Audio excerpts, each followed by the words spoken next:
It's 2007, and the internet is getting ready to change forever. On the surface, Stripe looks like a tech success story. But if you zoom in, it's really a story about timing, denial, and the rare founders who saw the future before everyone else did. Back then, online payments were a mess, and most people accepted that mess as normal. In 2007, if you wanted to accept money on the internet, you didn't just build software, you entered a maze: banks, forms, contracts, merchant accounts, compliance, integration headaches, weeks of waiting just to move a single dollar from one side of the screen to the other. And that's what made the opportunity invisible. Because when a system is painful enough, people stop asking whether it should be better. They just assume it can't be. That was the world Patrick and John Collison stepped into. Two brothers from Ireland.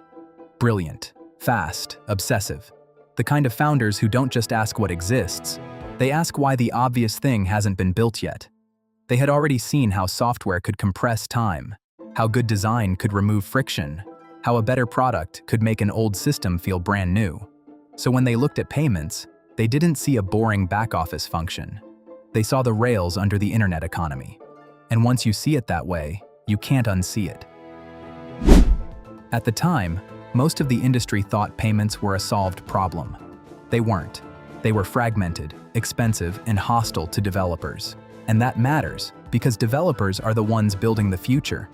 If the payment layer is ugly, slow, and full of paperwork, founders will delay launch. Startups will lose momentum. Entire business models will die before they even breathe. Stripe's original insight was devastatingly simple. What if taking payments online felt like adding code, not negotiating with a bank? That was the breakthrough. Not because it was flashy, because it was inevitable. The early product wasn't just a payment tool, it was a statement. We will hide the complexity. We will make this feel effortless. And then we will move faster than the people who still think finance has to be slow. What made Stripe dangerous to the incumbents wasn't only the product, it was the pace. While older financial companies were still debating compliance language, Stripe was shipping. While banks were protecting process, Stripe was protecting developer experience. And that difference was everything, because the internet rewards the easiest path, not the most prestigious one, not the most traditional one, the easiest one. Once developers realized Stripe was easier to use, easier to understand, and easier to trust, the company started winning account after account, startup after startup. And then something bigger happened. Stripe stopped being a payments company. It became infrastructure. Stripe Atlas helped founders incorporate and launch companies. Stripe Connect let platforms move money across marketplaces and creator networks. Stripe Issuing let businesses create cards and control how money flowed. One product became a stack. One stack became a platform. And the platform became invisible. That's the strange thing about infrastructure. The better it works, the less anyone talks about it. Of course, none of this happened in a vacuum. Stripe was fighting a world already ruled by PayPal, Square, banks, and payment processors that had spent years building their own walls. But those companies mostly thought about transactions. Stripe thought about systems. That was the difference. PayPal was a checkout layer. Stripe was a financial operating system. Banks were institutions. Stripe was software. And software moves differently. It iterates. It compounds. It scales with the speed of the internet itself. Inside the company, that philosophy showed up in culture. No noise, no theatrics, no obsession with being seen. Just engineering discipline, long-term thinking.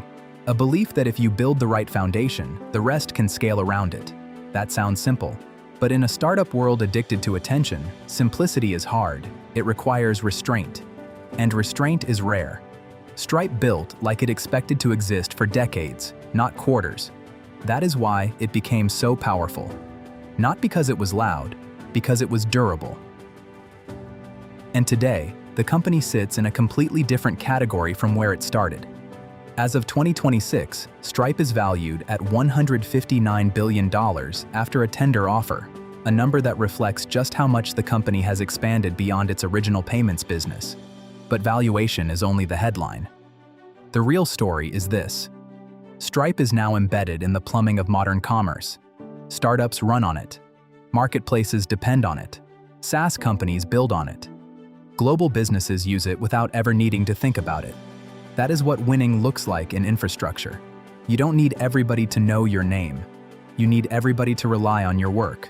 And maybe that is the most important lesson in the Stripe story.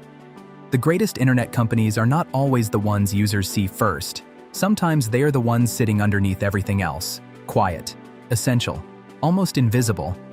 The Collison brothers didn't just build a company. They built the rails under the internet economy. And once those rails were in place, the rest of the world started moving on top of them.